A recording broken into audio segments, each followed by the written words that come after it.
Good evening, everyone. My name is Slav Baranovsky. I'm the presenter and host today. We are sorry for the little delay we had, but finally we can run our live broadcast. So today we run a special event called How to Build a Startup Product.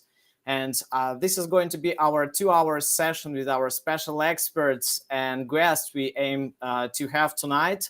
Also, we have a special startup pitches we aim to present. One is from Portugal and another one from London, from the UK. So thank you very much, everyone, for staying with us and waiting for little delay. So thank you very much. And we would like to start. And we have today multiple special experts and guests joining us tonight from various countries and various places. So one more time, thank you. And now I would like, first of all, I would like to invite Karen Levy from Paris, France. If Karen, you are already with us, please join our conversation. And today we'll speak about building a startup product. So Karen, if you're with us, just please welcome. Okay, we will wait for Karen for a bit of time. And yeah, as I mentioned before, today, we have a special event related to building a startup product, and we have multiple topics to cover. And today we just want to cover all the topics related how to start building a product from scratch, what's need to be done.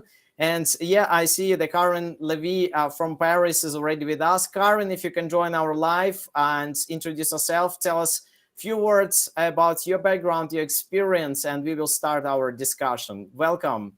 Thank you so much, Slava, and thank you, Elegant, for having me, and congratulations for the startup and everyone today who is here. I'm coming from the art world, and we are an art and tech company, ICA, where we now introduce more and more digital strategy, creativity. We bring together artists, creators to develop this new metaverse platform, but integrating a lot of new creatives on board. And we've been now working on this since 2 years. And with ICA, we are really consulting, and it's a great pleasure to always be with you with Elegant and see amazing startups. Thank you very much, Karen. Yes, so today, as I mentioned before, we speak about the building a product, how startups, they can build up the product from scratch. And I just have a very first question to you, if possible. So maybe you can give us your own advice on that. So if you're just about to build up a product for a startup, what would you advise? How to start? How to make the first step for that? If you can give us your opinion on that. So yeah. So I think first it's important to have an idea, but sometimes you have an idea and you will see that it's gonna, evaluate during the time. So don't stress, because maybe the idea is important, but it will definitely evolve. I think you really need to have the support of mentors, like at Elegant Club you are doing, also having mentors to surround you. And really, I would say that, because this is always what I say, but you really need to have strategy, creatives next to you. Today is more and more important in this tech world to also have this combination of technology, strategy, and creatives together. I think this with the right idea and the time, you need to be patient as well, will make your startup grow and definitely become an important startup. Thank you very much, Karen. Thank you for your contribution of today's discussion, because we have the multiple experts. So please stay with us, and we will have 2 startup pitches. And I would be very thankful for your help and advice how early stage startups, they can make their products stronger. So we will start our pitches soon. In the meantime, I would like to to invite our another special expert and guest, serial entrepreneur from Sofia, from Bulgaria. Stoyan, if you're with us, please join our conversation. If you can also introduce yourself and tell a few words about your entrepreneurial journey, please. Thank you, Slava. Can you hear me? Just a check. All good. Yes. I'm really happy to be part of your event, like for maybe third time since the last 2 years, and I'm so happy that I'm already seeing you. We're trying to catch up for so many time, but it's so busy because of the activities that we're having. My background is like I started my first business when I was 18. I was involved in a lot of startups that are related with the events and entertainment in the last 7 years, mostly with blockchain as well. And combining these two main passions that I have, we're building up the Evidus ecosystem, where we're building different products for the events and entertainment industry, a fully functional ticketing platform for conferences, festivals, and any kind of events. Also, a unique B2B marketplace for unique gig economy for entertainers and people from the event industry. And the hot topic now around us is we are building a global platform on the premium segment for the NFTs and formable DAOs, which is something really great. And I'm here, guys, to share a little bit of myself and to share with you maybe some experience, some valuable information that for no matter if you're early stage or already very developed startupper or a guy that is just interested in this sphere, like I can give some really good tips, hopefully valuable for all the people here. Thanks. Thank you, Sayan. And as I asked the Karen before, maybe you can give a very short reflection on how to start. If you're just about to build your product and you want to do something tomorrow, what sort of the roadmap or maybe approach you advise for early stage entrepreneurs? What they need to learn or to do at the beginning? You know, what would be your approach? Like with my experience that I have, like I have started more than 10 different ventures for the last 17 years. And the very first thing is the inspiration.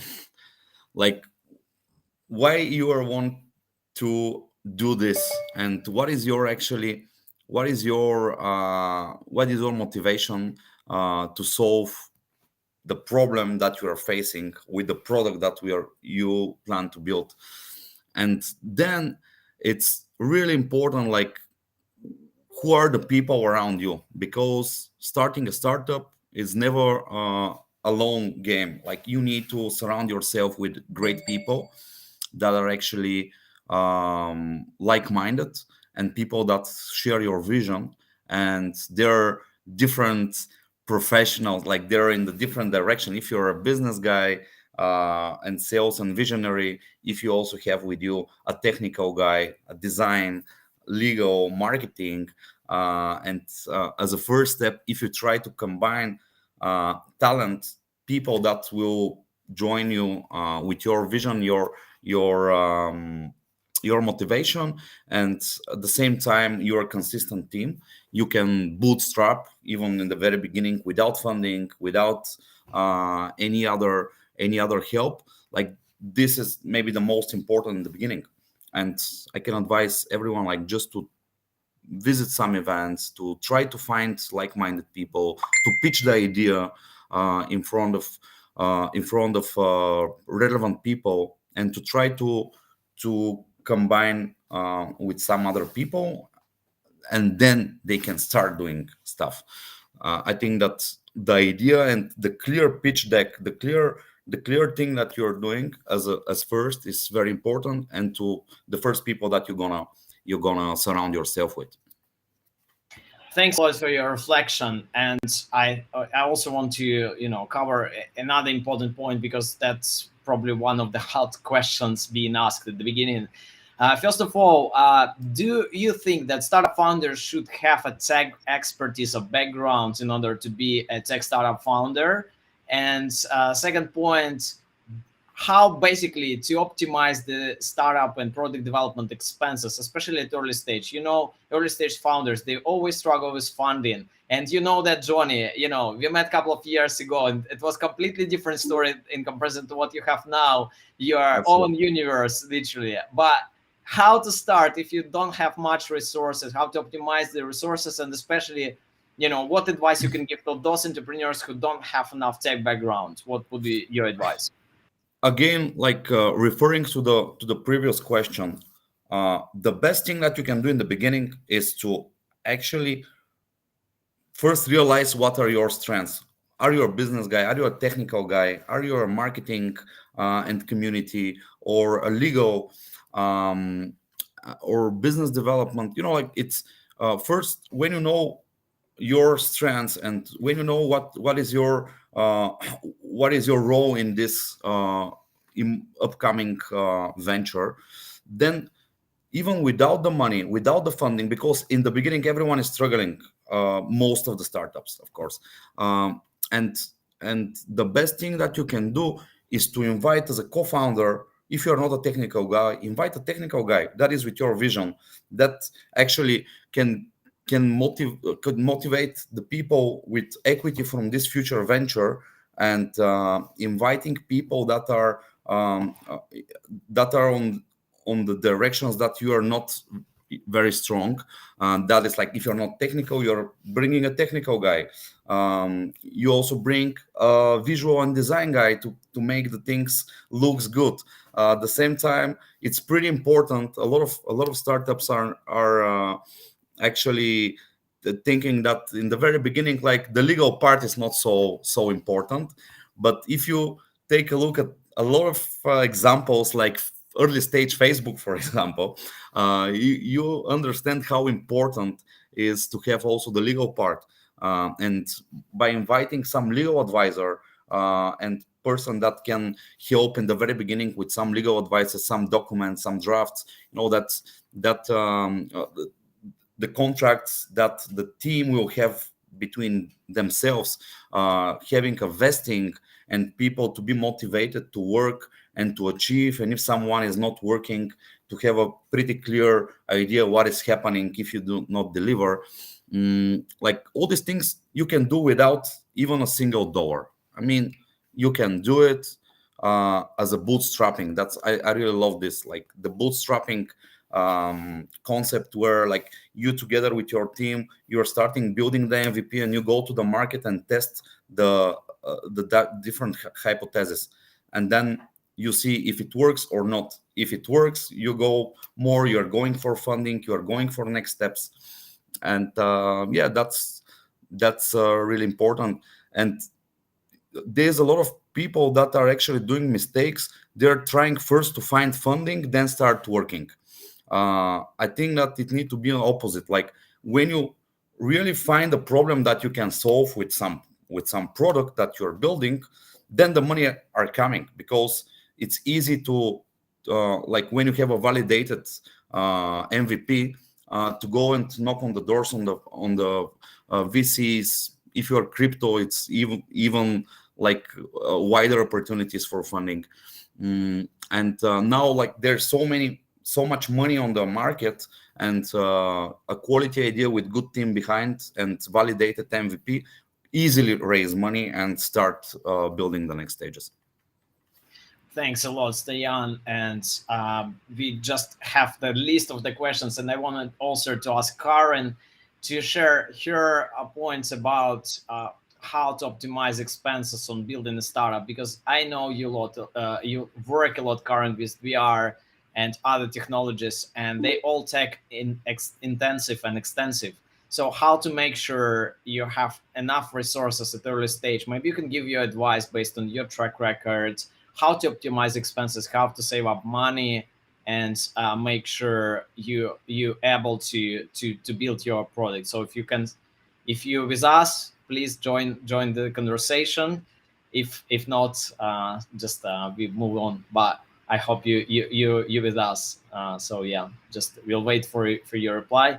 Yeah, thanks, Stoyan, for your reflection on that. And I also want to tackle important points while we're waiting for Karen, that a lot of startup founders, they do outsource developments, they do outsource R&D, and they don't always know if that's the good option or not, and how to handle with all of that process. You have crazy a lot of experience on that.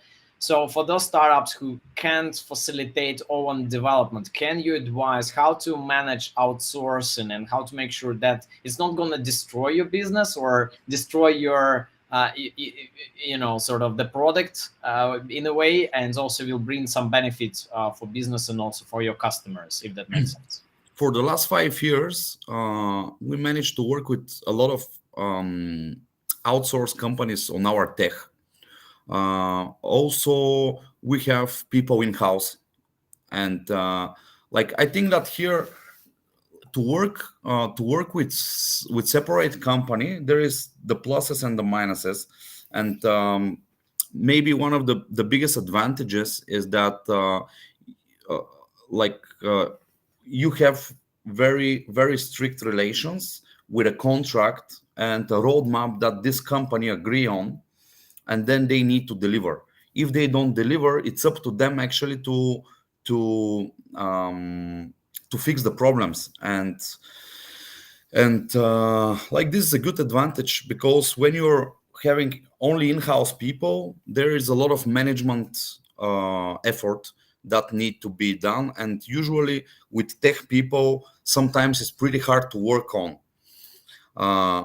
And the other side is that if you only outsource, then it's possible, if you didn't choose the right partners to work with, to have some not so good experiences.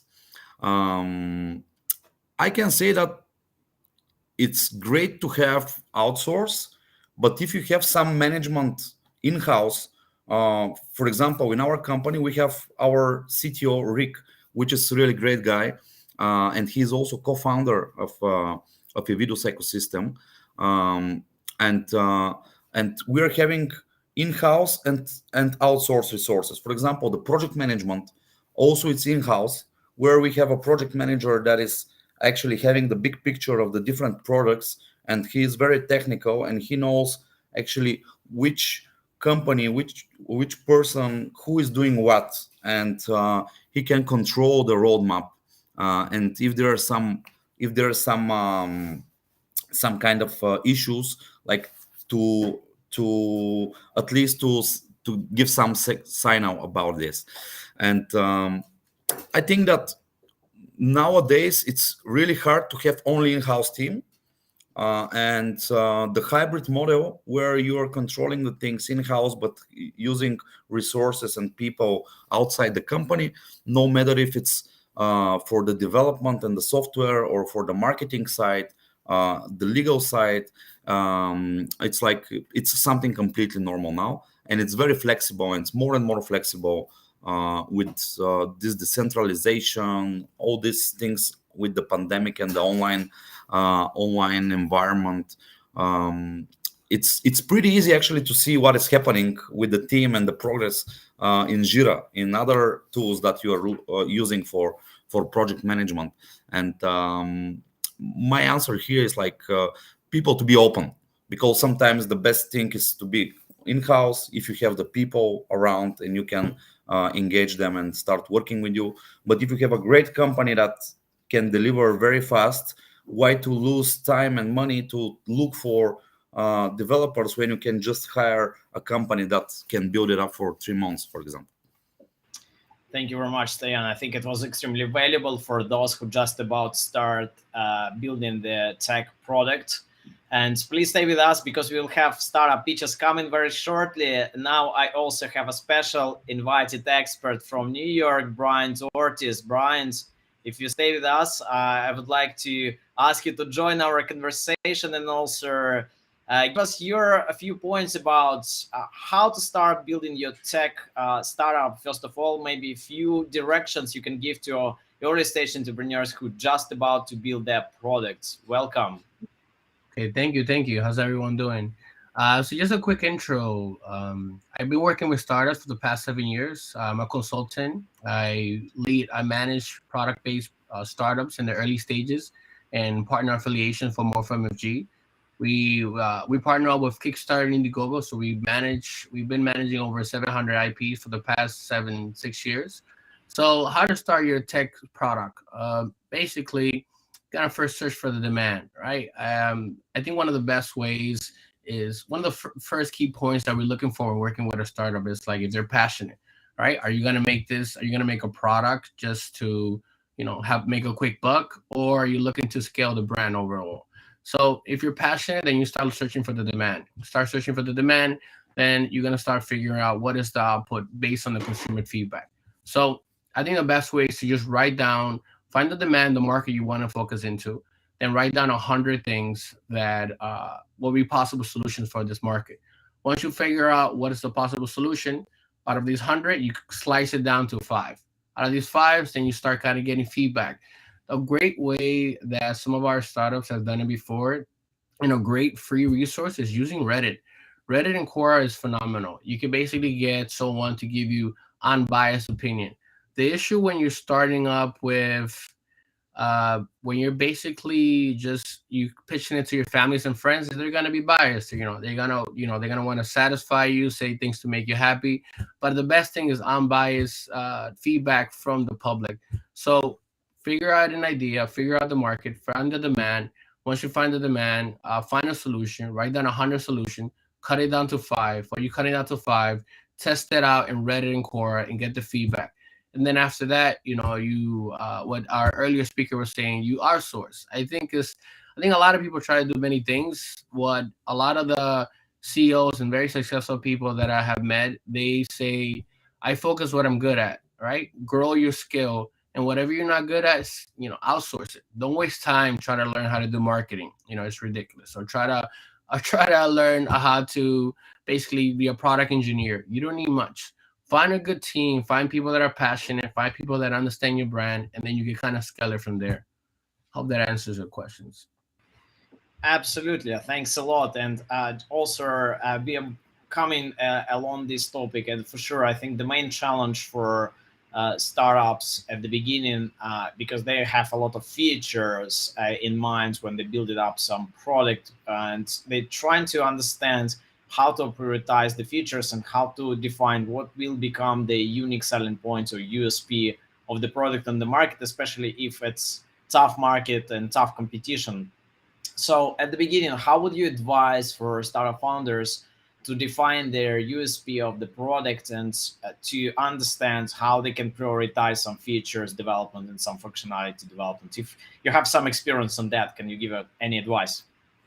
Sure, sure. So, first you got to find more relevant product, right? Don't start making accessories for iPhone 3 when everyone is working on, most Apple users have more newer models. So find a more relevant product. Once you find that, then basically you want to start figuring out again, going back to the demand and going back to what the consumers say. As you're starting your product, as you're starting your brand, you're gonna have all these challenges.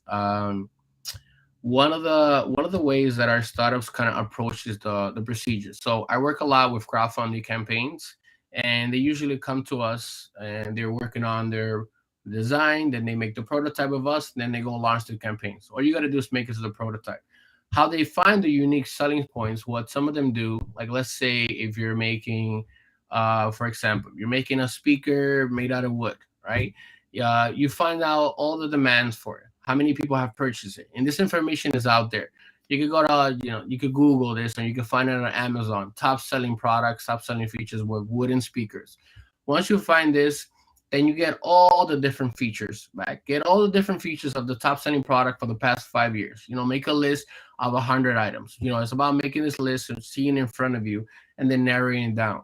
Once you kind of cut down to the top 10 features based on the consumer and the public feedback, then you start kind of tweaking it, right? The answer's already out there. If you go to a product, let's say sticking with this example about the wooden speaker, if you look for the top wooden speaker sold in Amazon, you can see feedback from consumer. Oh, I didn't like that the wood was cracking. I didn't like the wood was this. All right, so then you start figuring it out what the demand is like. They don't like how the wood was cracking. It has to be based on consumer and the public feedback. It can be what about like really what you think or what your friends and family, because they're not going to purchase your product. It has to be what the consumer says. Well, thanks a lot. Thanks a lot. I think it was extremely helpful and valuable to our early stage entrepreneurs who just about to understand where they should go. And definitely the unique selling point is the key, to understand how they can compete on the market and beyond. But equally, imagine that some startup founders, they come to the conclusion that it may be a good thing to start with certain list of features and functionality, the UX and UI, but how to test product in the market, it's also quite essential to understand if you did the right assumption or maybe you need to change something based on your expectations of the market. So how would you advise to test your product first time? What would be the best approach? Any key top insights on that? So we had a we had this client. He's under NDA, so not gonna get too much detail. But he had an idea, he had a concept, and basically, his concern, and a lot of people's concern is about my idea is gonna get stolen.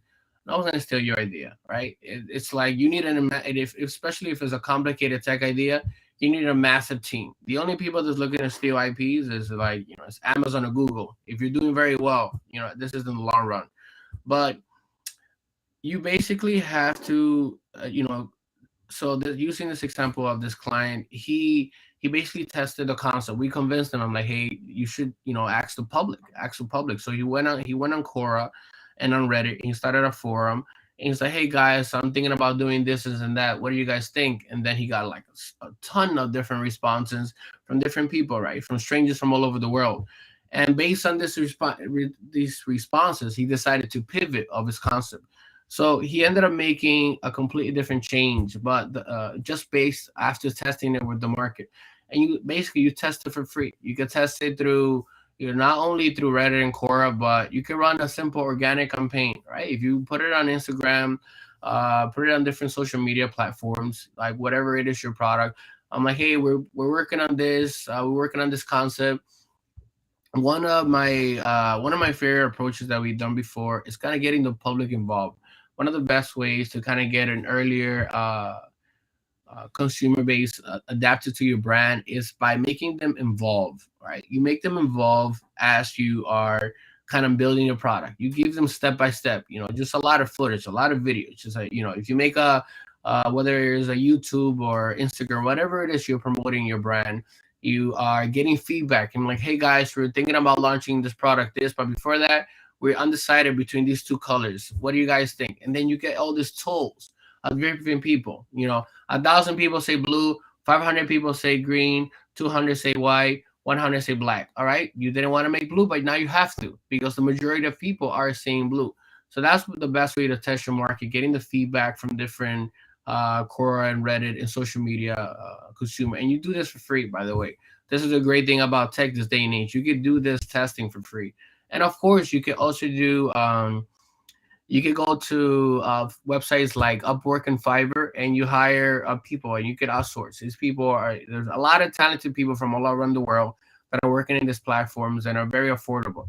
You basically get them to do a census group, basically get people to test your idea with them. So they'll basically come back with a lot of feedback from all these different groups, and they'll break it down. Okay, 100 people that are like this at this, they're this age, 10 to 50, this age, so and so, and this color.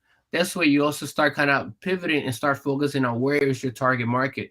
You think that, a lot of people think that, oh, my product is going to be so cool, it's going to be for the teens, and then most people are going to buy are 50 to 65. You never know who's your consumer unless you test it.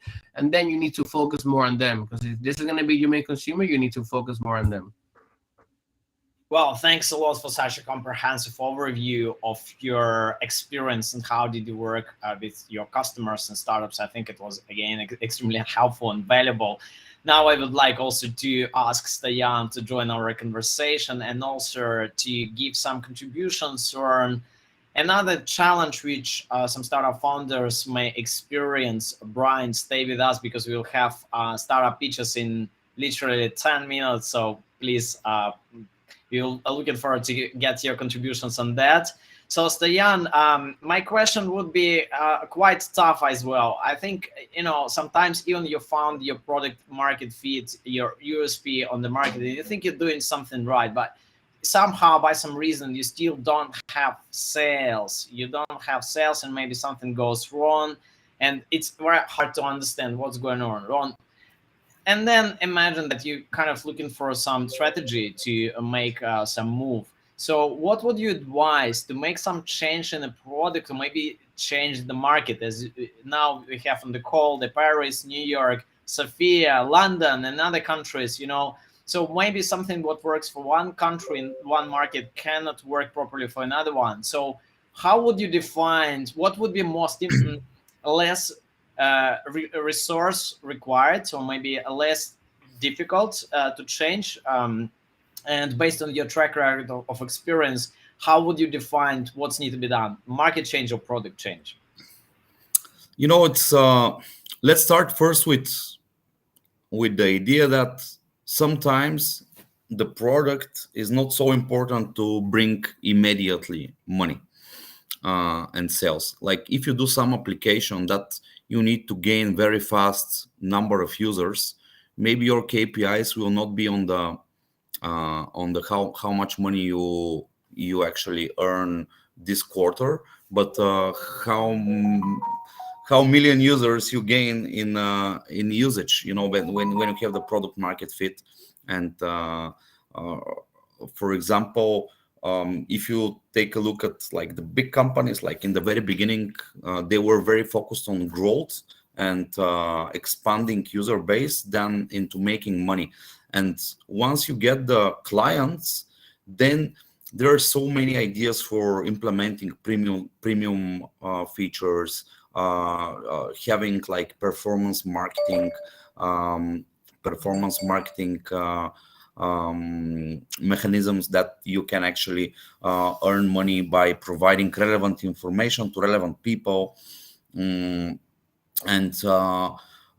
let's say if you're a product that is going to not on that direction, but you're actually having some product market fit, and you already have 5 clients that are paying, and your business model and your main model is to actually expand on the business development side, and from 5 customers to reach 500 customers, and then you are going to a break even. This type of startups, like you need to have like clear picture of where are you operating, which is the country, which is the market, how big is the market, who are your competitors, what is the competition landscape, and then to make informed decisions. Like changing the market is one of the decisions. Like you have a great technology, a great team, and everything is set, but your market there is like 25 clients. And in a market in India, for example, you're having 1 million. Why not to try to expand there? Like this will follow up with a lot of other activities, localization, local partners probably, and some other strategy. But you need to move. Like if you see that you are doing a lot of stuff and like the results are not there, but you have validation and someone is buying it, then just go to the next place where you can, with the same efforts and investments and human capacity, you can do, let's say, 10 times or 100 times more clients. Again, it depends, but maybe the important thing is to be aware of like what is around you, what is happening, what your product is all about, and then to strategize. Well, you're right, and thanks a lot for sharing that. But I will be picky today. So I know that you launched multiple very big products this last year, and you still building some new sub and completely new products as well. So how did you come up with that idea instead of focusing on global expansion of existing software, of existing products you have already? you decided to focus on those, which can be completely new for the market. So what was your decision-making point? For example, our ticketing platform is now operating in 20 markets. There are even 23 now. These are markets that we are having events, we're having local partners. We are actually doing a strategy how to penetrate this market more and with unique features, and actually, all the opportunities that we have on the business development side are based on our non-stop work on having more and more connections with people from the industry. For example, we are very, very focused on the events and entertainment, and we're having non-stop conversations with event organizers from around the world. With some of them, we really match and we really like each other, and we find a great way to synergize and to work. And we have this example now with our partner in the CIS countries, which are all the ex-Soviet countries. We are having a partner that is a big promoter there. He's doing a lot of events, and we start doing like all the ticketing, also some event organizational stuff on these markets together with him. And this was a unique opportunity because we never stop looking for other partners and other relevant people.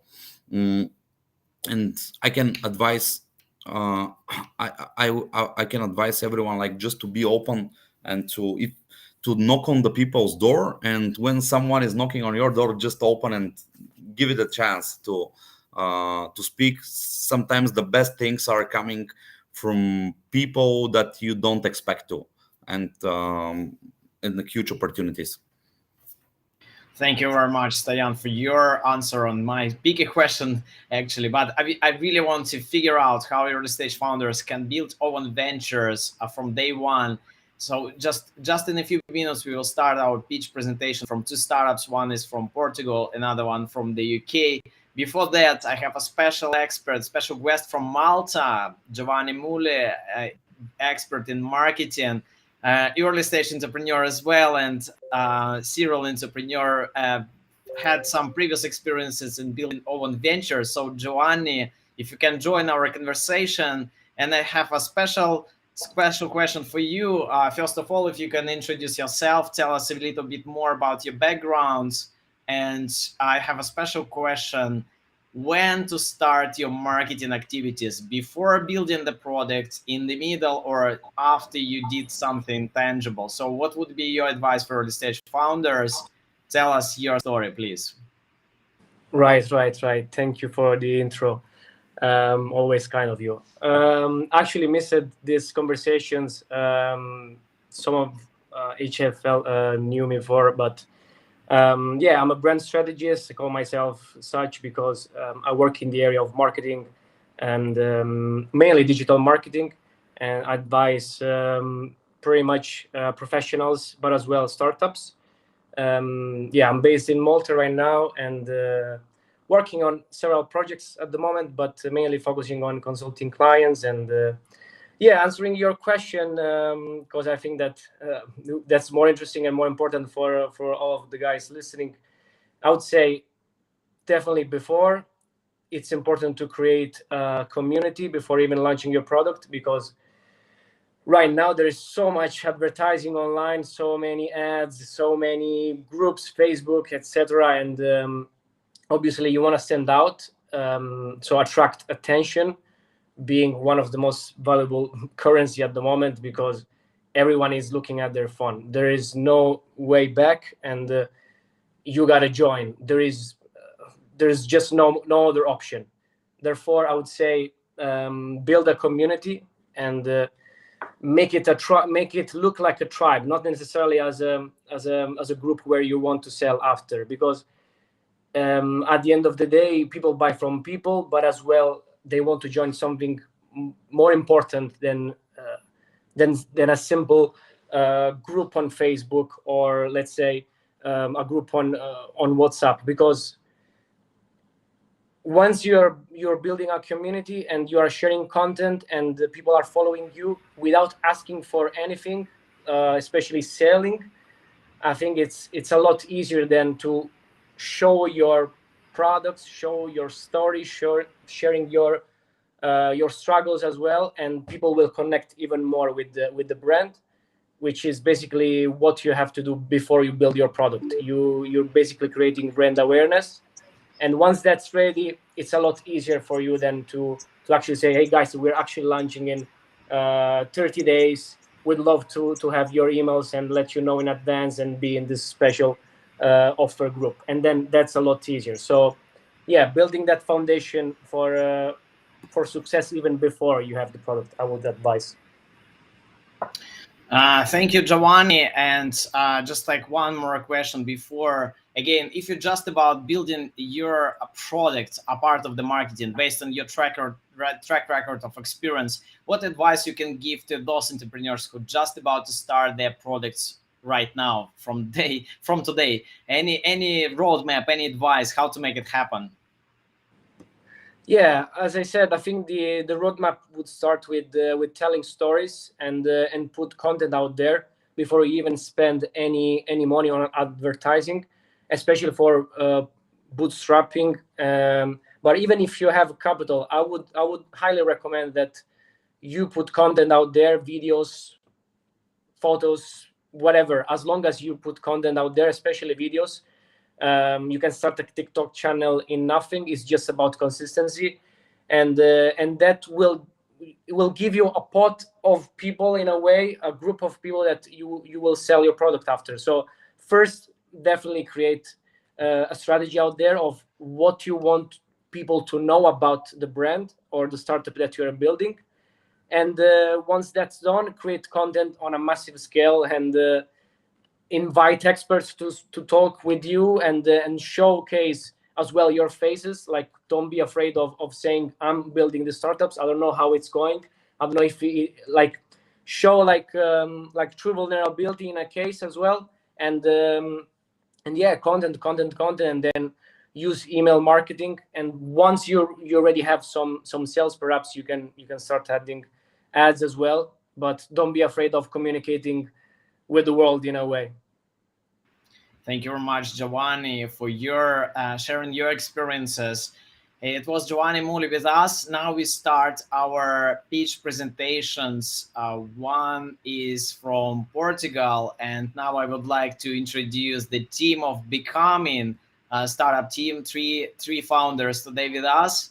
So please, I'm inviting you to join and do your presentation of your startup, Becoming Startup from Portugal. Just give a second. Yeah.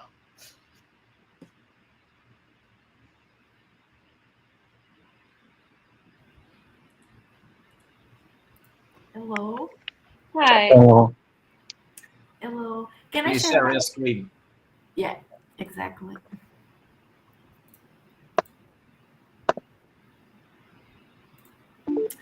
So, hello everyone. First of all, thank you for listening to us. We are very excited to tell you all about our little project called Becoming. So what do we do? You must be wondering.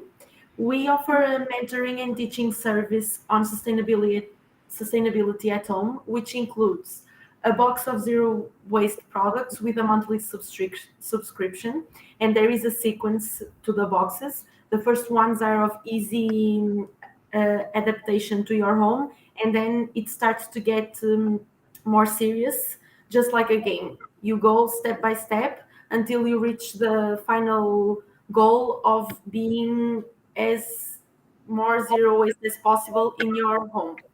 Each box will have a QR code that refers the customer to an ebook with all the necessary information, so he knows how to adapt those things to his daily life.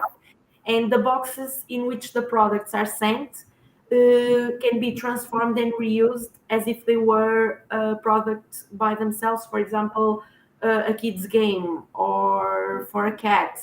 We are still working on our creative ideas for that, but those are two possible examples. Regarding why we do it, so first of all, we believe in the power of the individual in order to make the world a better place. But we also know that sustainability is becoming a growing concern in consumers' minds, and that they are looking to brands not only to make them, to force them become reducing their negative environmental impact, but because they also want the brands to help them reduce their own environmental waste. So although there are similar boxes in other countries, in Portugal it doesn't. So there's a necessity that needs to be fulfilled. So our product is for people between the ages of 20 and 40, both male and female, but especially female. Most importantly, it's for people who want to be more sustainable but don't know how to start or don't have the resources, such as time, for example, to look for information. Here we have three personas with completely different lives and different ages. But all of these three personas have something in common. It's a concern for sustainability. For example, we have Julia. Julia is 40 years old. She lives in Braga with her two children. She works as a commercial director of a national company, and in her free time, she does Pilates. So she doesn't have time to look for sustainable alternatives, although she knows and she recognizes the need for them. So becoming would be the perfect solution for Julia and for other people, because not only we will provide people the tools, but also the knowledge to apply them to their daily life, because that's usually that part. We did a survey and people were telling us, oh yes, I know where to buy the more sustainable stuff and I know I should do it, but I don't have the time to then be researching everything. So we will always say in Portuguese, do the food and you just have to eat it. And we also will accompany the people in a gradual and practical way, making the process easier for them. And this is the part that really makes us different, because we saw a lot of companies selling sustainable boxes, but no company offers this mentoring, ongoing mentoring for the people. We will start with them and we will finish with them. We will be with them along the way, because the goal is a common goal. And the gamification of the process is also something important, because it will make it fun, interactive, and you will be able to share it with your closed ones, and even share your advances and kind of compete with them. So it will be cool. And we'll also have a great focus on customer support, because we believe it is a very important thing for any company, but especially for a company who relies on accompanying the people through an entire process. So we are very keen to listen to all your tips on how we can make this happen and make the world a better place, a person at a time. Thank you. Thank you.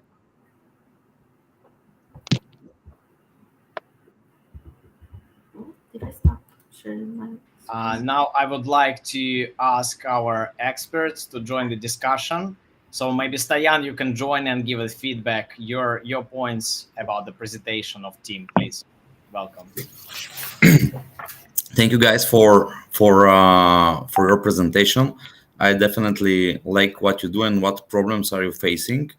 Can you tell me a little bit more about the product and how exactly you're planning to reach the wider audience, and like it's a little bit interesting for me, like to So receive more information about this. our product is, we saw, like I told you, that a lot of sustainability boxes were being sold, but not the knowledge to apply to your day-to-day life. So we decided to sell that. So you imagine you see our Instagram, and then you go to our website and you make a subscription for our services. And what will happen is, for 1 year you will receive a monthly box with different products every month. And for example, the first box will be easy swaps in your house. Like for example, Mhm. you will swap your shampoo for for a solid shampoo, so you don't waste plastic, and this is easy. It's just your shampoo.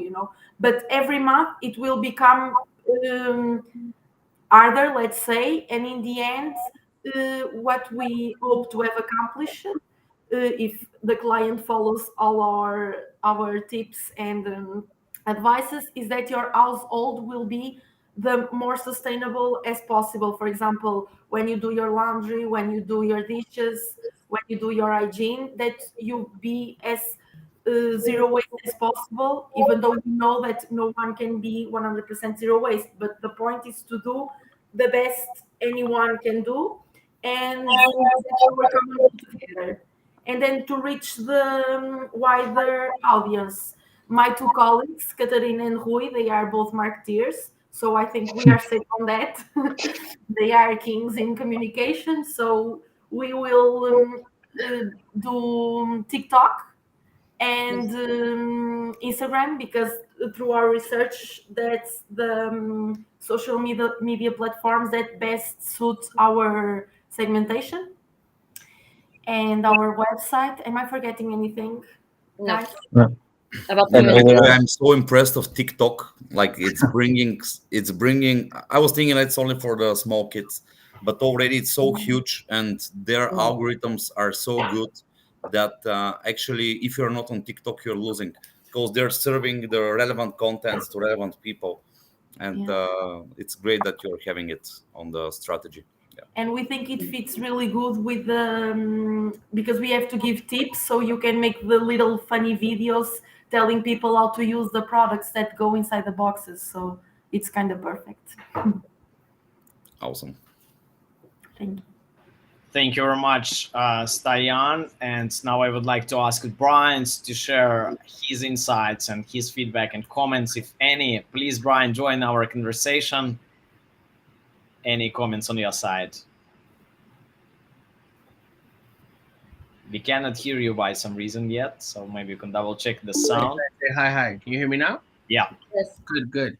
Uh, yeah, good presentation. I love the angle, because it's true. Like, I think more and more people becoming more eco-friendly aware, and now what's happening with many companies, like what I seen with all the companies is, like, if you're not making any products that's for the environment, you're getting hurt. Before, it used to be kind of like Kickstarter started.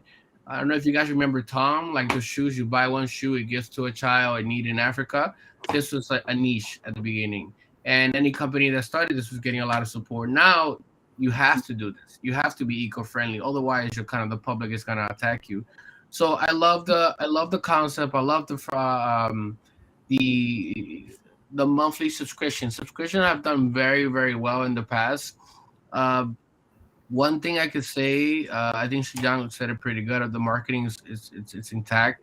One thing would be good is that what I've seen with subscription in the past, if it's possible, what someone has done is made different personality chart. So there is a way. There's plenty of website that gives you basically different personality charts of your clientele. So what I'm saying like this is, imagine like there are seven different type of personality. That's going to be your type of consumer. So every time they get a box, they can kind of have a quick little test. You can get more feedback on them, and then the next box, it becomes more tailored to them. You become selling the box, becoming part of the community, but become part of like their household based on their personality. So, for example, what I again, the box is going to be changing. But if you have a consumer that purchased the box and then he say he prefers more to her more gardening, then perhaps one of the next following boxes might be an eco-friendly gardening tool. Something along these lines. Not this exactly, but something along these lines that this way you're kind of as the subscription is kind of growing, you start becoming more and more personal, and by the time you get to the last box, you know exactly who the person is and you know exactly what they want. And there are not a lot of, I know it seems like a lot of work, but it's not a lot of personalities out there.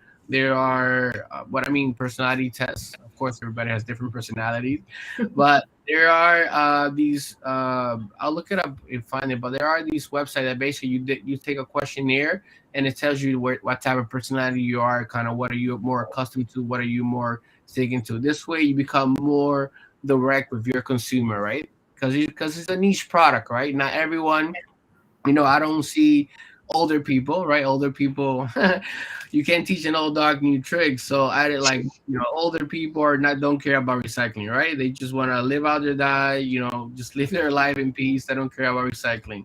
So it's definitely a certain niche community that you are approaching. So the more focus, the more information you get at this community, the better it's going to start. And I think one of the Giovanni said earlier, he said a really good point. Basically, starting early on learning about your community, and also kind of creating this brand identity.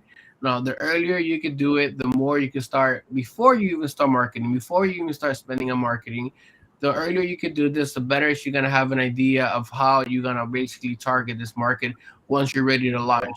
And having feedback from them is an essential part. There was this really cool product that worked with us. They were building the product as they were going, right? And this is something we've done in the past. We're like, okay, I said it earlier, I don't know if you heard it, but like, okay, we're gonna make this box this size. Do you guys prefer if it's a rectangle or a circle? If most people say circle, it doesn't matter what you guys think. If most people want circle, this is what the consumer is gonna want. So basically, getting kind of this activity and getting like this community, basically becoming loyal. And by the time you're ready to launch, then you have this massive community that has created this organic growth towards a brand. Organic growth is gonna support you, and out towards the end. Marketing only comes so far, but if you get a community that really supports you, and by the time the product launch, they feel like they're part of it. Right, as they feel like they're part of it, when you launch the box, I'm like, hey, they're telling their friends, oh, I was there. Look, I gave them this idea to make a circle, and they made it. Then you start creating this free marketing by word of mouth. But yeah, I love the concept. I love the subscription. I love where you guys are going with this, and yeah, cool stuff. Cool team. Thank you very Brian. much. Thank you. Thank you very much, Brian. Please stay with us because we will have a second startup as well. Now, I would like to invite Karen Levy from Paris. Karen, if you can also give us your feedback about the startup pitch, join us. We cannot hear you yet, so you can double check your sound. No sound yet. Maybe you can double check. Nope. No sound yet, so maybe Karen, you can double check your sound, but I can ask Giovanni also if you can join our discussion right now. Yeah. Hey guys, yeah, no, I think that sounds like a great idea. I would just add a couple of points there. I think that you told a story. I don't know your name exactly, but you said a story about the fact that people don't have the time. They want to spend into consumer products that are sustainable, etc., but they don't have the time, or they have to select the products themselves, and it's time consuming, etc. So first of all, like I'm gonna be a bit critic here, but I would have loved to understand the problem up front, and the story that you told, I think that's great to also hook the attention of who's listening or who you are pitching to. So starting with that story would be great, and in there highlighting the problem indeed. And yeah, apart from that, I agree with what Brian said as well regarding getting the feedback as early as possible from your potential clients and your clients, so that you can adapt and be agile as a startup, and focus on getting what people really want, because there is a trap that plenty of entrepreneurs can get into, that even I go to, and I guess that even the other guys can tell you that sometimes we are obsessed with what we want to sell, and we love and we get attached to what we want to do, that we're just too rigid to adapt to the market, and instead the easier thing is that we continuously listen to our potential clients and what they need, and we craft our product just meeting their needs and making sure that you stay profitable. Apart from that, I would say hooray and keep going. Thank you. Thank you. Thank you very much for Giovanni. We will wait for Karen Levy to join our discussion. But in the meantime, I would like to invite our second startup from London, Volt, Maximilian, if you can join our session. Welcome. So I just hope you with us. And yeah, Maximilian with us. And we will get the feedback from Karen if she managed back. So Maximilian, good evening and welcome. Hi, how are you? All good, all good. Can you present your startup then? Yes, let me share my screen. Give me 2 seconds.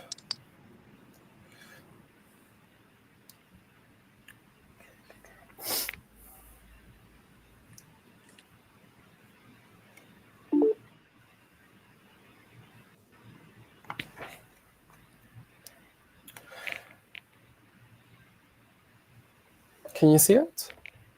Yes. Perfect. Okay. Well, I want to say thank you so much for having me up here and giving me the opportunity to speak about me and Volts. So Volts, so that your phone will never die. I bet everyone's experienced this before. You're out and about, you're probably with your friends, and then you realize that you don't have any battery in your phone. Then you start panicking and wonder what to do, whether to charge your phone at the place that you're visiting or to go home.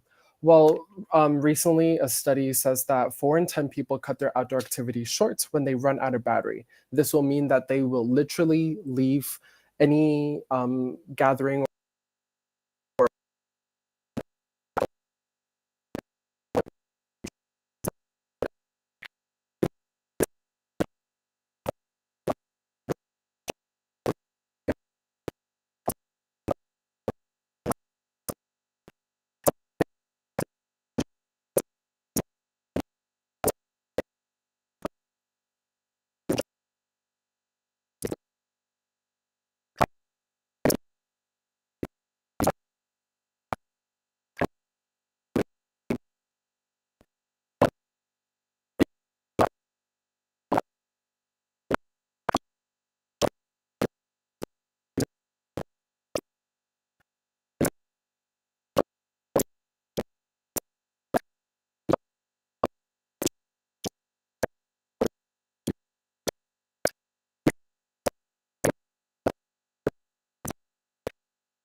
We just wait for Max to recover because we cannot hear properly Max and the sound is a bit awkward. So Max, if you can repeat your speech, please, because the sound was a bit awkward. If you can try to repeat your sound. Can you hear me? Now? All is perfect now. So if you can just repeat your pitch. Where did you lose me? Please. Okay, can you hear me now here? Yes, we can hear you. Yes, okay, perfect. So I'll just do this slide again.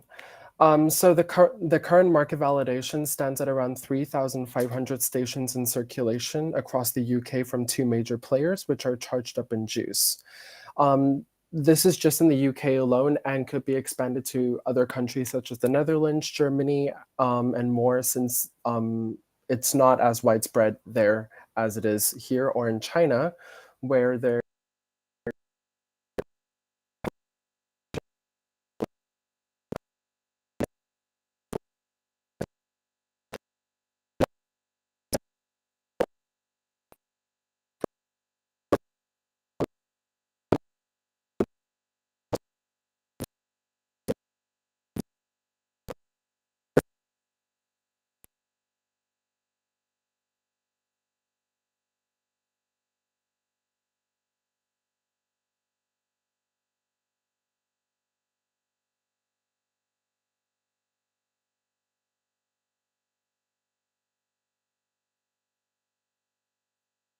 be that the venue requests a station Maximilian. from.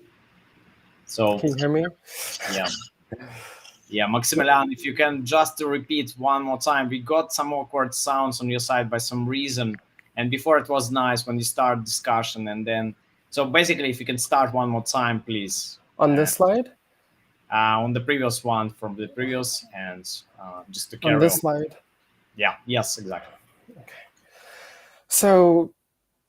Okay. So currently the market validation stands at around 3,500 stations in the UK. Which are from two major players, which are Charged Up and Juice. And furthermore, in China alone, 290 million people rented a portable charger, which is more users than Uber worldwide. One is for the consumers that will be renting the charger, and the other would be for the venues that we work with. So for the consumers, the users will pay a one-time fee of £2.80 in order to rent a portable charger. And if the user doesn't return the charger in 3 days' time, they'll be charged £25, which will act as a replacement cost for a technically lost charger. And furthermore, for the venues will just request a station from the website, and we will deliver it, install, and maintain it at no cost to them. Furthermore, the venues will also pay for the electricity in order to power the station, but in order to compensate that, the venues will also get a commission for each charger rented from their venue. So why now? Well, the market is still relatively untouched. As previously mentioned, there's only around 3,500 stations across the UK. And furthermore, more people are reliant on their phones than ever before. On average, Brits spent around 4 hours and 2 minutes on their phones in 2020, which is a 30% increase from 2019. And lastly, venues need more income after COVID-19. Lastly, furthermore, the competition, the venues, with Volts, the venues get a commission, whereas with our other competitors, they don't. And furthermore, our late fee is lower than our competitors, which could enable users to rent our chargers without having that much anxiety of paying a potential late fee. And furthermore, the price for 2 hours is £2.80, which basically acts as the whole day cost, where our, So some of our future milestones would be that we aim to raise capital in order to purchase the first 85 stations to deploy around London and to launch the app. And furthermore, we also aim to create partnerships with franchise venues.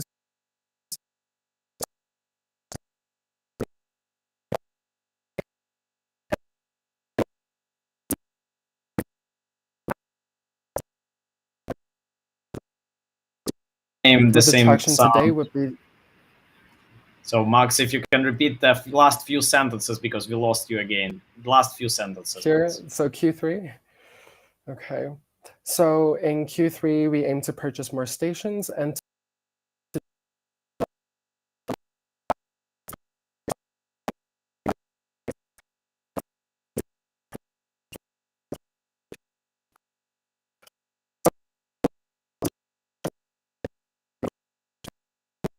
we also have a current waiting list of 5 different venues spread across London in different nightclubs and restaurants. We need around 120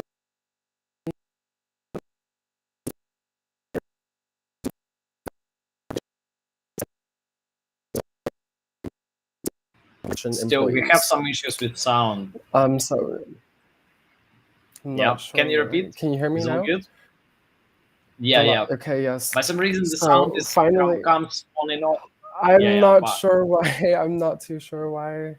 Keep going. Okay, so finally, we need 120,000 in pre-seed funding, which can help us purchase the first batch of 85 stations and also hire a team of Inflation employees in order to help deal with customer service and other issues.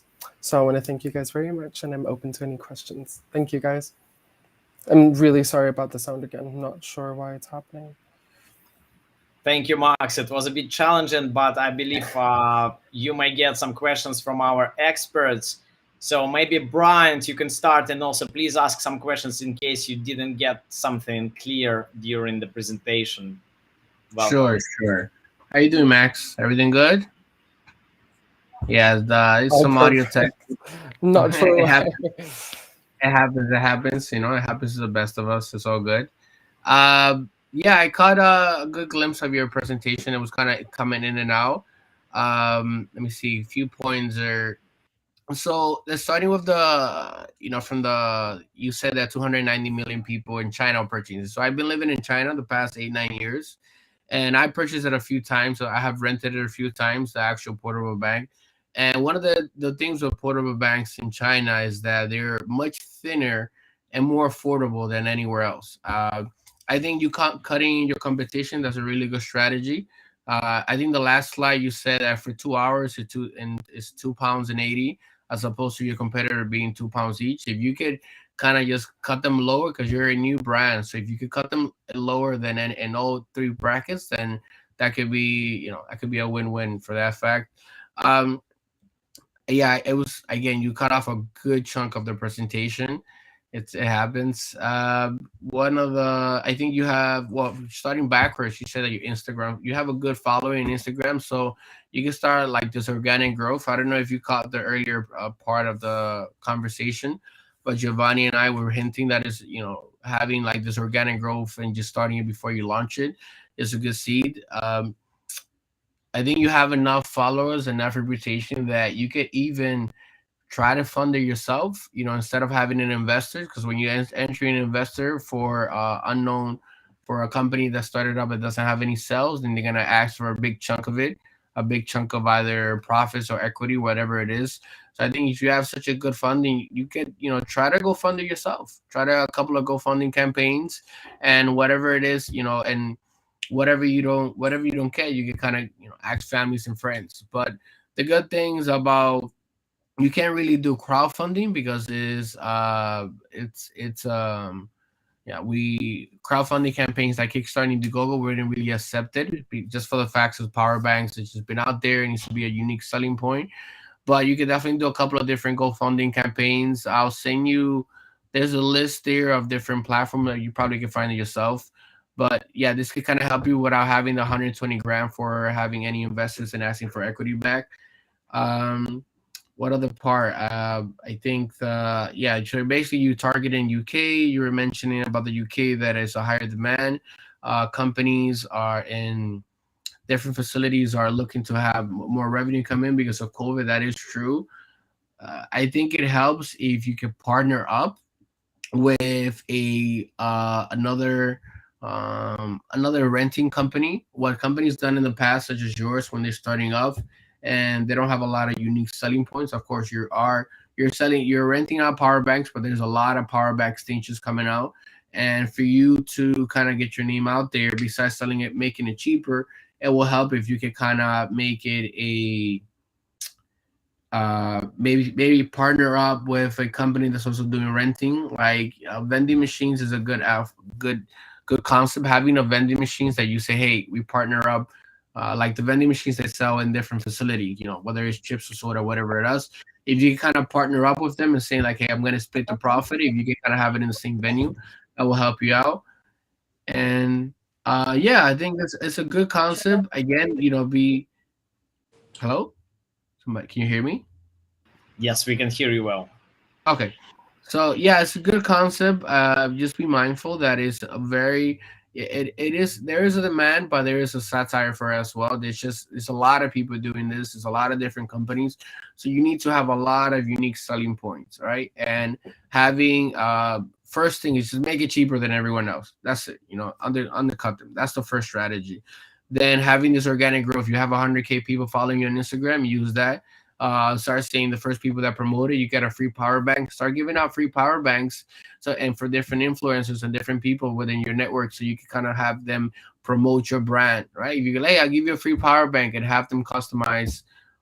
It's not really difficult also to customize. Once you have your power bank finalized, you can start adding kind of different customer names for your influencers, right? That's something that one of the companies I work with in the past is they were called Bumbox. Basically, they're promoting this massive speakers to hip hop artists around the world. A lot of different a lot of different famous people, and they were basically putting their face and their logo also with different baseball teams. So something that you could do using this concept is like, okay, you're gonna have a power bank.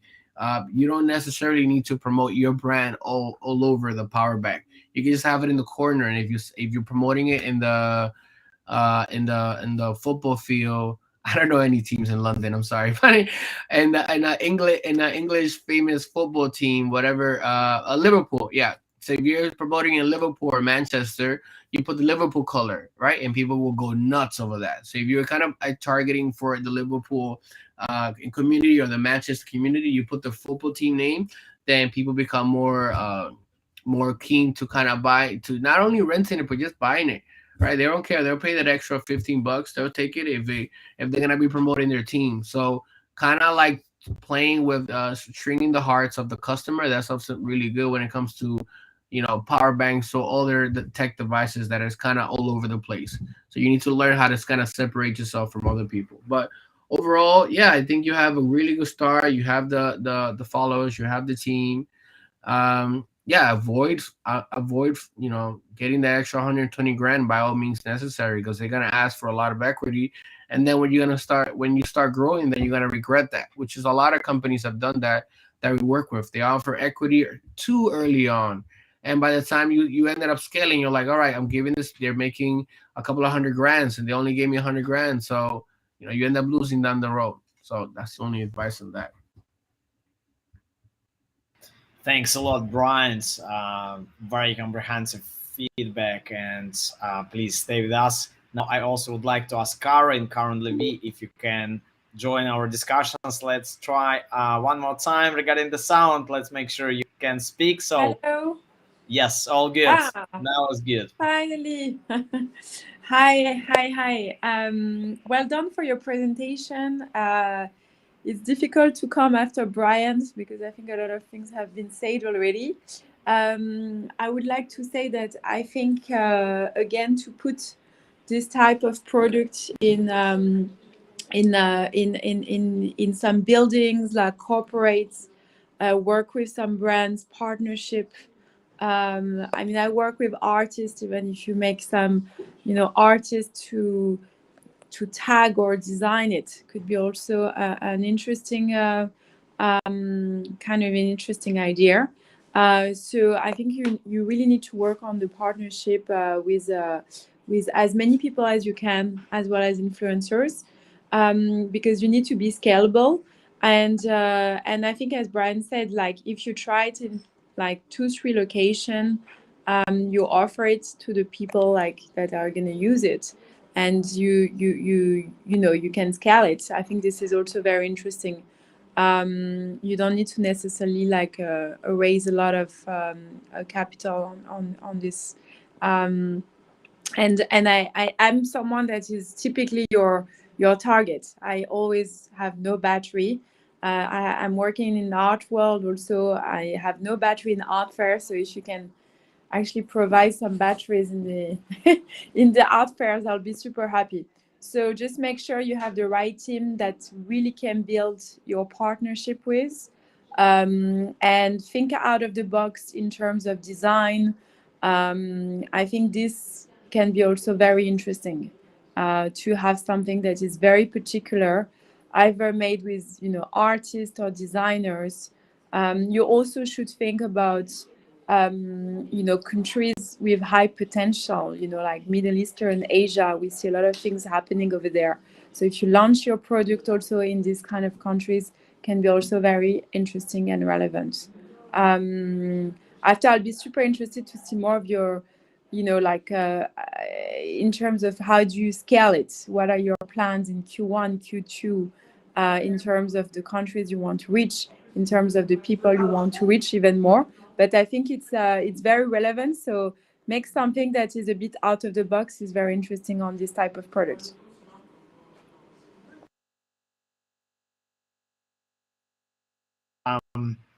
Just an add-on, maybe you can give the feedback from previous team if possible, because they were waiting for your feedback as well. So if you don't mind to share your feedback on the Sure. No, I think it's the same idea with the previous team. I think it's also how you can really bring today. I think a concept like what we've seen tonight in terms of boxes, batteries, has to be like viral, has to be with the right influencers, with the right partnership. I think you need to build communities, people that enjoy your brand, your concept, and you should not be scared of going to top corporates or brands. They might need your product, and I think it's very important if you can really start with this. I'm working in the metaverse, so the battery is not going to be very I would say a topic, but you can also do some launch, and it's interesting. But for what the previous team has been doing, I think it's relevant to also make some new stores on the digital and really increase your presence on the digital with the right influencers, with the right brand partnership. With this is major, and go attack some other also countries is important. Thank you. Thank you very much, Karen, for your amazing contribution. Thank you for your insights, and thank you for staying with us and being involved despite on some tech challenges with sound and some tech connection issues. Well, and now I would like to ask another special guest from Portugal, Oscar Bernardes. Oscar, thank you for joining us tonight. If you can give us an introduction of your background, your experience, tell us a few words about yourself, and please, your feedback to start our presentation. Okay, thank you for having me. I will address some concerns about the presentation of Max. Although all difficulties related to it, I like the presentation, and I think you have here a project. Although there is some technical problems that I milestone, and the first account, how are we going to reach 85 stations? Because it's not difficult. It's difficult to reach those. You need to think about the community and partnerships, and these places will ask you to pay you something, or rent, or electricity, or something. So I think you should think about a marketing strategy to do some advertising about how you can scale up and maybe to reach more customers. First, maybe you can choose like not London, but like a small area where people can pick up power bank and live in other places, and it will become a problem of scale and to reach more stations. Otherwise, I would like to prefer to buy one power bank, because nowadays are cheap. And okay, if I'm going to another place, I don't have energy, I will buy,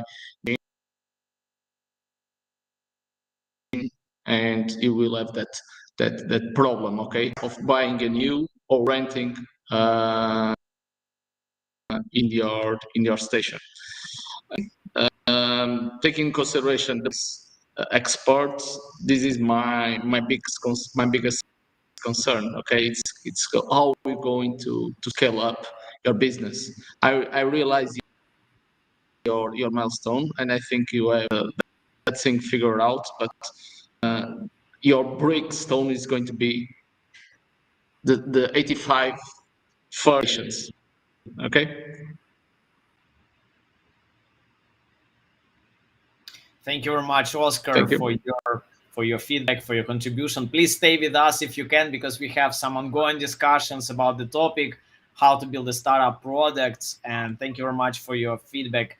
Now, I also would like to ask Giovanni from Malta join our conversation and give the feedback to the startup pitch. Giovanni, if you can join us, welcome. Yes. I really like the graphics of the presentation, I gotta say. Just a couple of things. From coming from a urban planning background, I would say I actually wanted to ask if there is a strategy where they're gonna be installed, because indeed, as was mentioned before, the location is super important, and I think it is a milestone to add as many stations, but I think that it's a very is a very much finance based as well business, because you have to think of a lot of the costs, and if I can give like an advice, not necessarily technical, but more from an entrepreneurship perspective, I would say be open to changes, and not necessarily stick and be as I was mentioning before as well, attach it to the idea, because it was mentioned before. Maybe it is more profitable for you to actually sell them, and instead of giving them, unless it's your business model. At the end of the day, there was a mentor that once told me in a startup event, at the end of the day, you have to think of you actually building the startup to create impact, but as well for you to bring food home in a way. So profit there is super important as well, and it's to consider therefore all the expenses and costs, and to get as much realistic timelines as possible. And so I would say definitely start talking with as well potential partnerships with brands, as it was mentioned before. Brands, influencers, even corporate, why not even city councils? They might be interested in becoming smart city friendly in some towns in Britain. I would really push the next I don't know, 30 to 60 days to talk to all those potential partners that could be helpful in it, and see what they say, and take note, and really see where the idea can go, transform, or move toward. Thank you very much, Giovanni. It was Giovanni Muli from Malta, and thank you very much for contributions. Thank you, Max from London. Max is the participant of HALT Founders Lab incubator program of HALT International Business School, London. So, Max, great job. Thank you for staying with us, and welcome to join our upcoming pitch sessions. So, thank you. And we are moving on. Thank you to our startup presentations, because that was great showcase of what's going on in the startup world from early stage startup founders across the globe, from Portugal and London. I would like to follow up with some another question, which is quite challenging and tough for early stage startup founders, and I would like to ask our experts to join my questions, and also to join the conversation. So first of all, what we reflected, we discussed about some steps to come through building up early stage venture, but sometimes it's not successful. And now I would like to ask our special experts and also reflect their opinions on why do some product fail. What maybe you can select as the top 3 reasons why it's happening. I would like to ask Brian if you can join our discussion and reflect your final points about this product failure. And I believe you saw so many different stories behind. So Brian, if you can join our discussion and share your points on that, please.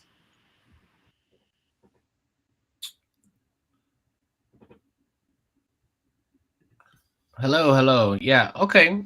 Why do products fail? So I think the number one reason that we have seen is lack of passion, right? I think this is something now what we do when we're starting like our process. When we get a reference from Kickstarter, they come to us, we have this consultation, and we're learning about their product. We want to know, like, what's the long-term plan, right? If they just like, okay, I'm gonna sell this for 2 years, and then that's it, make a quick buck, or maybe 1 year, or whatever it is, or kind of I'm doing this so kind of because I think it's good, then we don't accept them anymore, right? You don't work with everyone. We become more choosy of who we work with, just because it takes so much time and resource to build a company, to build a brand, and then someone is going to give up at the end. So passion is one of the issues. When people don't have passion for the product or for the brand or for the story or the concept that they're selling, then they're just gonna put their all.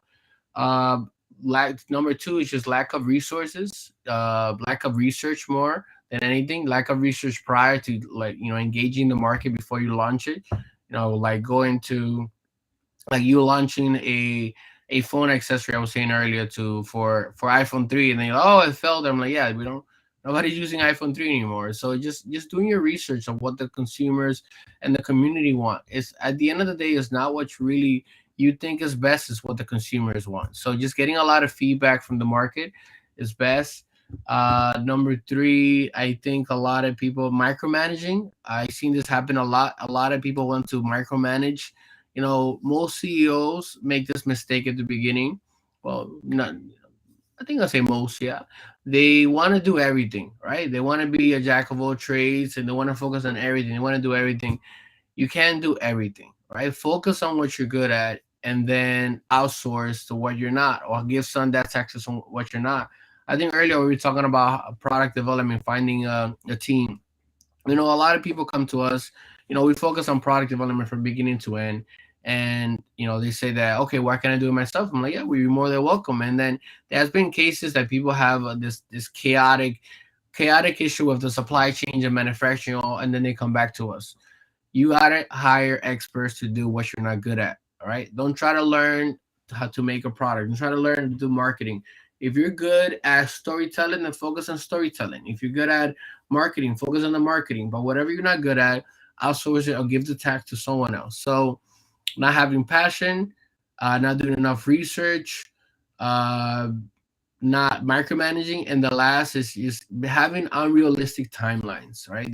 We've seen this many times. Somebody comes to us, I'm like, okay, I want to make this product and I want to launch it by Valentine's Day. I'm like, it's December, man. It's impossible. No, you need to do quality control tests. You need to wait for logistics. You need to do step by step. So having unrealistic timelines is one of the big issues. What we recommend to our clients is that when they're launching a product, let's say on Kickstarter, Indiegogo, is to give a massive gap of timeline of delivery time, because it's going to be hiccups. It's going to be issues that's going to happen, and you need to really account for the time. Because if you have a product that's launched and you promise a timeline and it's not delivered, then the trolls are going to destroy you, right? And once your brand is destroyed in early stages, it really becomes hard for you to come back from that.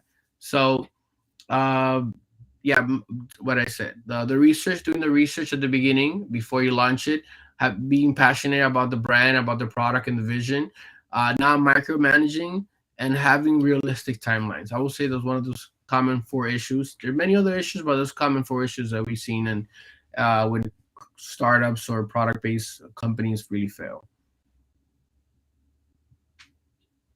Thank you very much, Brian, for your reflection of typical reasons why startup fail. And I think it was extremely important for early stage entrepreneurs, because when you're in the middle of journey, you somehow can sort it out because you potentially may have more resources.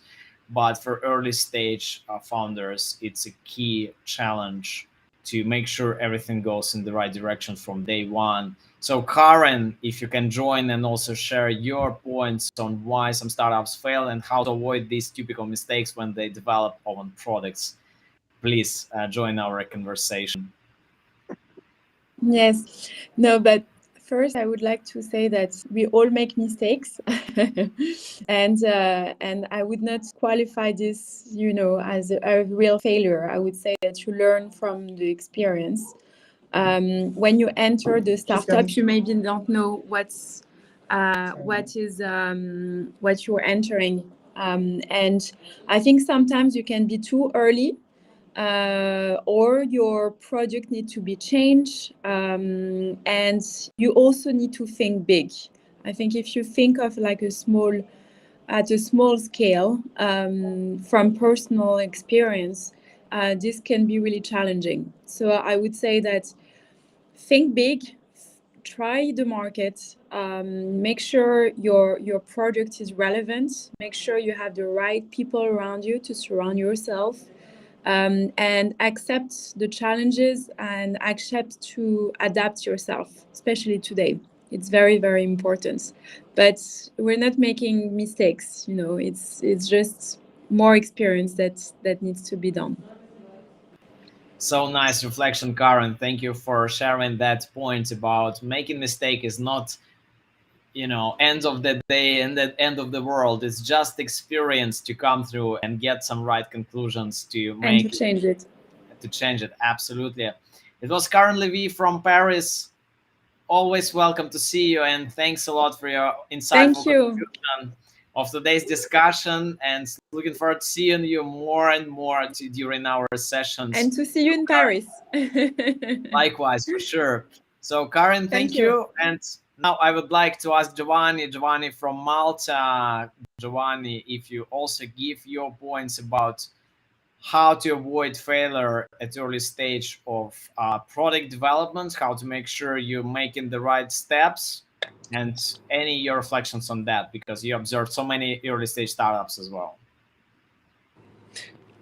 Yeah, I mean, when you asked the question, the first thing that popped in mind was that I'm pretty sure on Instagram or on Facebook you have seen that picture of this old lady with in black and white, old lady with this long skirt on top of a e-scooter. You know, one of those you can rent, but it was with an engine, like a motor engine, and at that time was considered a crazy thing. It was not ready. So what I would say that what that made me think is about timing. Sometimes you can have the best product in the world or the best vision, but the market is not ready for it. Another example could be Tesla's inventions, and I'm not talking about the car Tesla, but actually Nikola Tesla. If you don't know who's this person, I'd like you to Google it. But anyways, so timing, I think that is very important to really understand if the market is ready for that type of product. You guys for sure are on track for what is needed. And another thing is definitely, yeah, I like it what was said about passion, because you have to have truly a great amount of passion to actually build what needs to be done.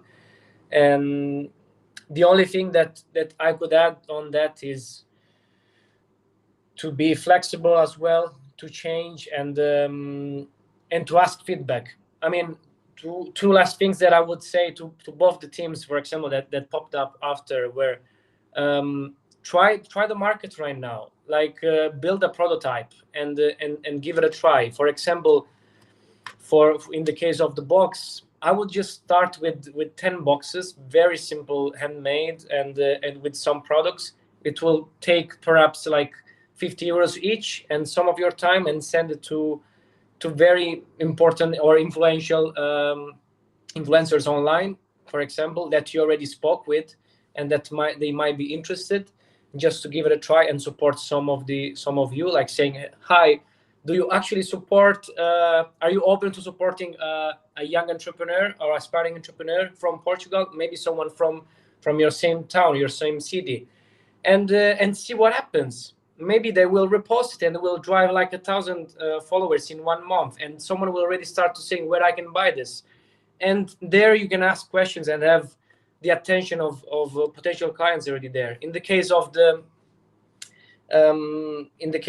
battery charger, you never know, if you send it to the right person, they might need it while they're actually going to a concert or something, and post about it because they are so happy because you saved their lives in a way.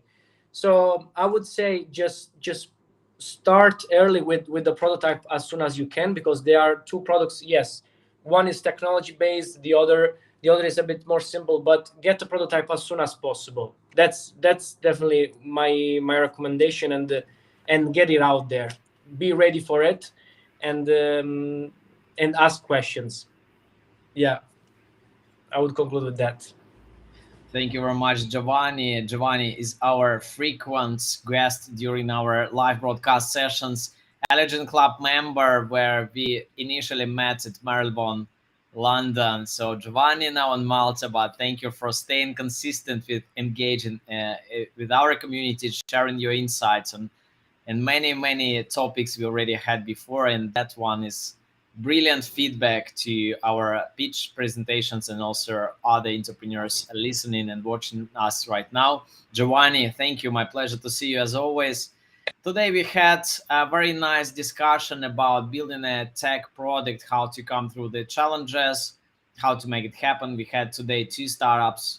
One was Becoming, another one is Waltz from London.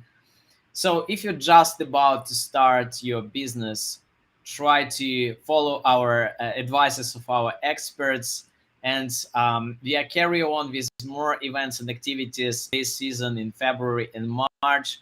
If you'd like to learn more about financial business models and how to monetize your startup, please join us tomorrow at 6 p.m. London time. You're more than welcome to see our other upcoming events. And in case you get any questions, you're more than welcome to email us and watch our website, elgin.club. My name is Slav Baranovsky. I was hosting the session today. And thank you very much to all startups, our experts from London, Paris, New York, Malta, Sofia, for all of your insights and for all of your contributions. And thank you, Portugal attendees, also the startup, and also Oscar, our special expert today from Portugal, joined our session. So thank you very much, everyone. Stay with us and see you tomorrow, 6 p.m., how to monetize a tech startup. If you're looking for more knowledge about business models, how to make it happen, join us tomorrow. Stay tuned. I'm switching off my broadcast session and see you next time.